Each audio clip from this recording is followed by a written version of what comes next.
Hello everyone. ازيكم? This is Dr. AboulEla. And today is the first video on the digital SAT. هنتكلم النهارده عن الديجيتال SAT وهنشوف we're gonna see some examples in the reading and writing from the College Board Bluebook. Let's begin with a quick overview of the digital SAT, which I believe is a fantastic revamping of the old SAT. The digital SAT is divided into two parts. First, we have the reading and writing, now in two modules. Each module has 27 questions in 32 minutes. All right. So that's for the reading and writing, where generally speaking, the topics that are covered in the reading and writing are command of evidence, which could be command of textual evidence or command of quantitative evidence, central ideas and details, inferences, words in context, text structure, and purpose, cross-text connections, transitions, rhetorical synthesis, form, structure, and sense, and finally, boundaries. You can tell in the last two topics, form, structure, and sense, and boundaries constitute the standard, the conventions of standard English. يبقى احنا لو بصينا هنا, how many topics do we have? 11 topics. Again, these are general topics, 11 general topics. If you think about command of evidence as one topic, AB as one topic, you can say we have 10 main topics. Like the reading and writing part, the second part is the math part. But the math part بيكون 2 modules. وكل module 22 questions in 35 minutes. وطبعا هنا the calculator is allowed throughout both modules. The calculator is actually embedded in the test itself. What's tested in the math modules? We can divide them into 4 areas. So you find algebra, problem solving and data analysis, advanced math topics, geometry and trigonometry. دي كل التوبكس بالنسبة لنا tested on the digital SAT. Next, I want to orient you about the Bluebook. That's the software created by the College Board for digital testing.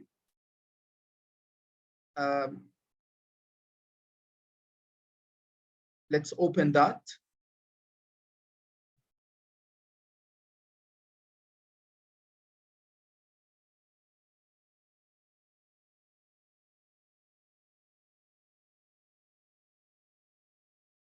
I've already downloaded the app, so I'm gonna access it directly.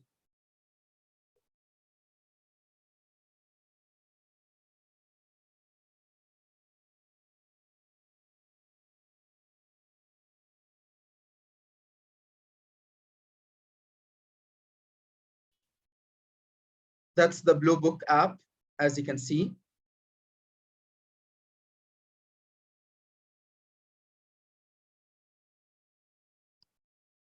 While the app is updating, I want to tell you something important about the digital SAT. The digital SAT is what we call adaptive test. طيب, what does it mean, adaptive test? يعني in the reading and writing, you have 2 modules. your performance on the first module will determine what kind of questions you will see on the second module. This has to do with the difficulty level of questions. يعني انت if you actually do very well on the first module, you're likely to get harder questions on the second module and vice versa. And this is applicable to both the reading and writing and also the math sections. Right. I already have an educator account on College Board, so I'm gonna say yes, continue.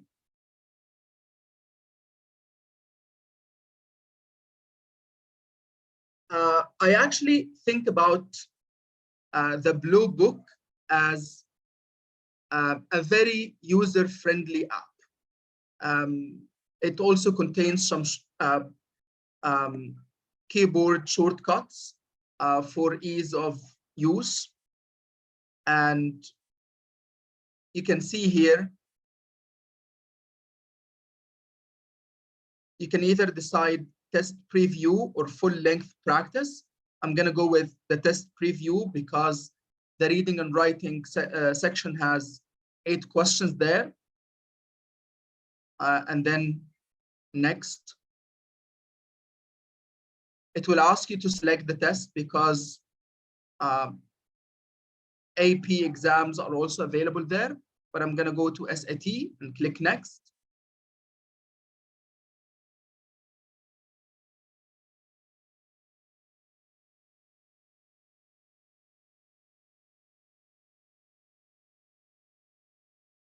So as you can see here, it gives you some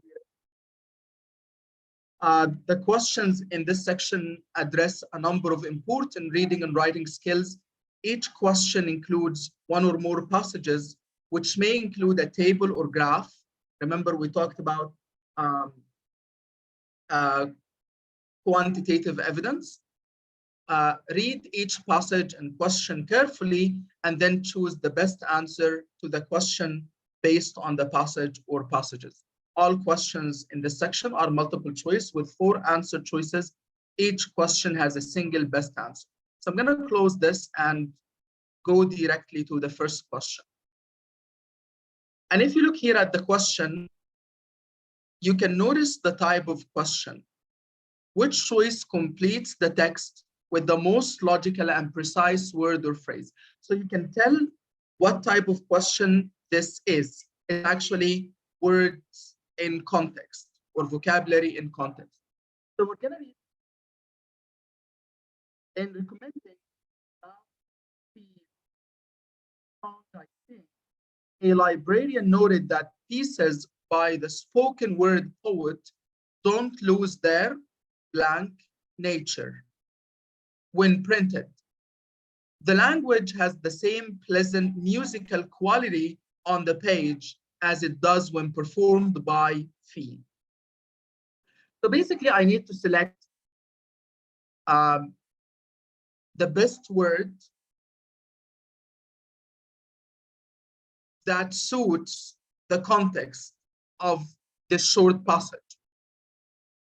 Now, keep in mind one key difference between the passages on the digital SAT versus the passages on the paper-based SAT is that in the digital SAT, passages do not exceed 150 words. So they're way shorter than on the previous paper-based test. So basically, for this, we can find context clues. One important context clue you can notice here is the idea of pleasant. I'm going to use a keyboard shortcut here. That's Control-Alt-A.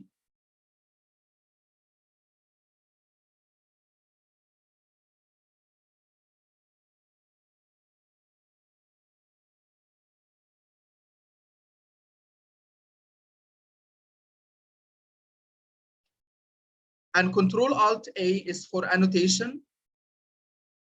So I'm going to, for example, highlight this, and then write context clue.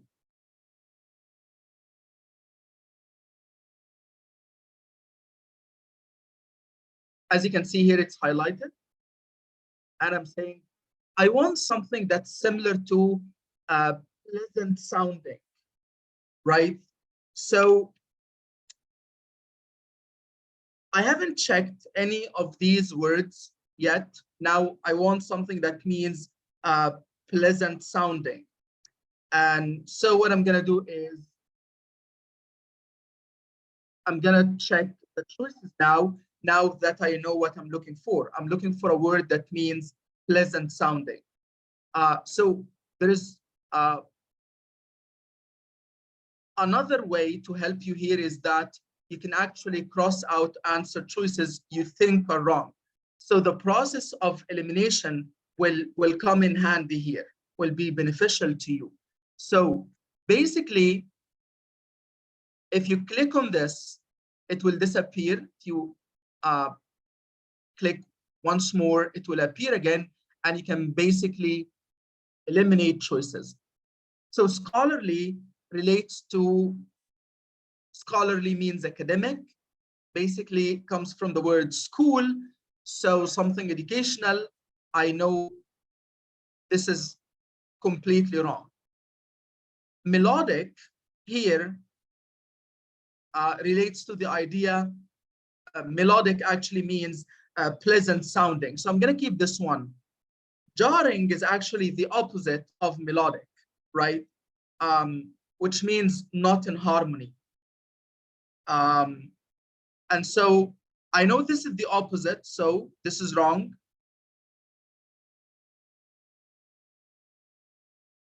Because I know what I need here is something that means pleasant, so something positive. And again, personal is also off topic. So I'm gonna eliminate this, I'm gonna click melodic. Now, the thing here is I can actually decide if I want to review this question if I'm not sure. So I can click here. This means the question is meant to be reviewed later on. So what you see here, if you go to the 8 questions, it will give you some statistics. Currently, we are in question 1. There are 7 remaining questions, and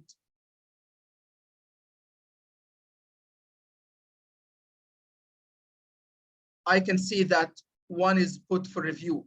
So I can go to review page, and I'll see here that question 1, which is the only question we've tackled so far, is the one put for review. So I can just click back, and I can go to question 2. We're not going to do all the questions. This is meant as a preview to the test and how user-friendly the Bluebook is. So if we try this question here, I always start with checking the stem of the question. The highlighted part here is the stem of the question. And as you can see, it says here, which choice best states the function of the underlying sentence in the overall structure of the text. So I can tell what type of question this is. This is basically a text structure purpose question, because function means what the underlying part do in relation to this short passage. So if I start reading,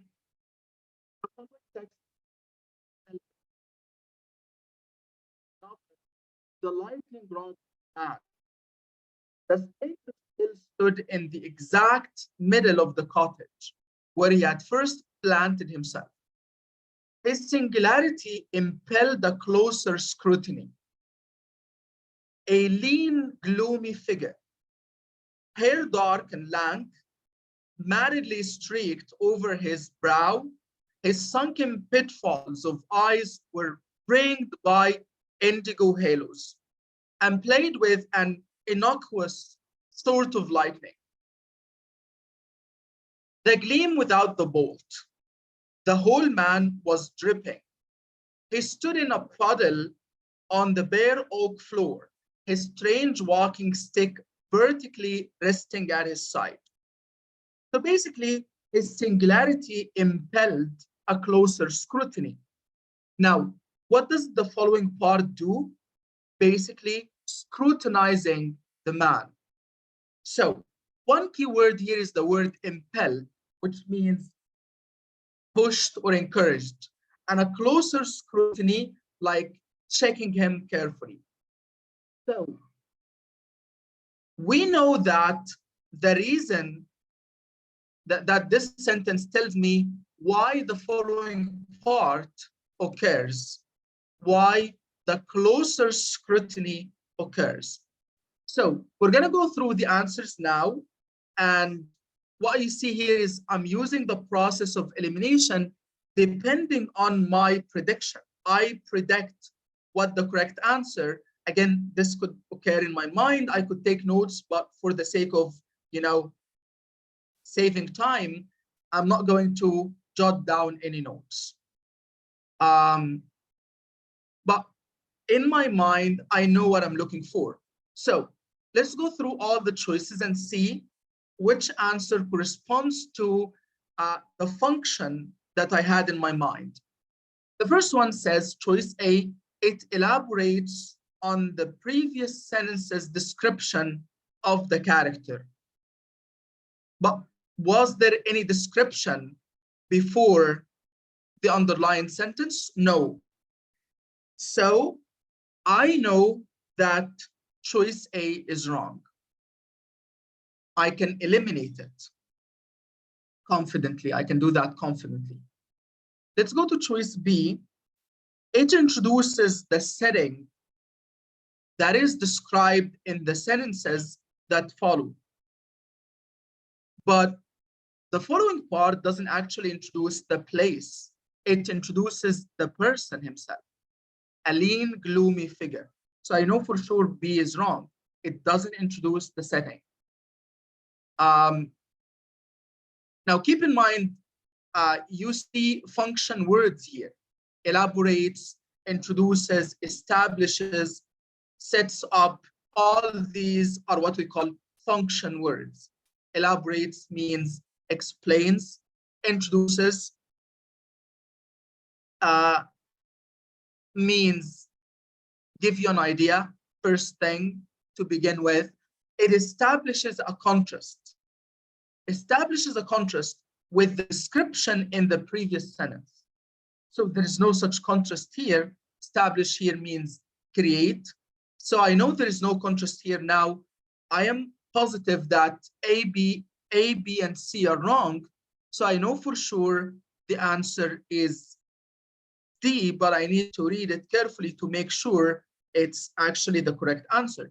It sets up the character description. It sets up the character description presented in the sentences that follow. So I know for sure this is the correct answer because that's what the remaining part actually does. So I know for sure this is the correct answer. And I can just keep going. Now, you probably have noticed that I haven't just read the underlying part, I have read the whole passage. I think this is I would say a good approach to dealing with all questions on the digital SAT reading and writing modules for one important reason. The passages are really short. And again, reading the whole thing, reading the very short passage like this will give you enough context. So it's just, the proper context for you to understand. Because imagine reading only the underlying part, going to the answer choices, and then having to go back to understand what the sentence actually does. You would save your time by first reading the question stem So you know what kind of question you're tackling, again, based on the 11 types of topics covered that we've talked about at the beginning of the video, and then reading the passage to be able to understand it. Then you predict your answer to the question, and then you can eliminate wrong choices. Of course, you can do this really fast. So as you can see here, even if I choose an answer and then I decide to change my mind, I can just click another answer and that would be